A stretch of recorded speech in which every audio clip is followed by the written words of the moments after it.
Sa totoo lang, kasama ko siya na nangampanya. And pagkatapos ng eleksyon, sa totoo lang, dalawa kagad ang gusto nilang umpisa ang show. Gusto isabay ang Rainbow Rumble and Minute to Win It. So, nakiusap lang anak ko, Ma'am, help me. Kasi hilingin niya kay Cory kung pwede isa lang muna.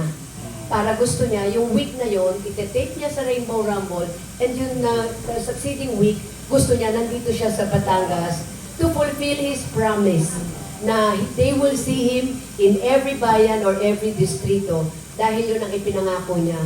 And totoo rin yun, kayo, ayan, nandyan kayo mga millennials, iba na ang punto natin ngayon. Aminin nyo, iba na ang approach ng salita, ng gawa, hindi na pwedeng old school. In order for us to be more effective, at yung mararamdaman, kailangan umadjust tayo sa panahon.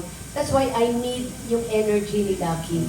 And yung bagong perspective niya. Bata, sa kanya ako natuto ng social media eh. Noon, binabanggit ko sa kampanya, sino ba nakakalam dito ng AI?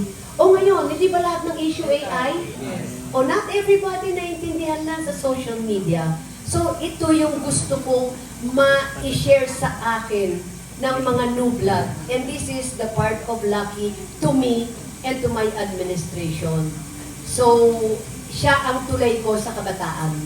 So, yung mga proyekto kung saan epektibo, yung real needs ng kabataan, I'm sure si Lucky ang may connection para magabayan ako, para mas epektibo yung servisyo gagawin ko. So, yun yun.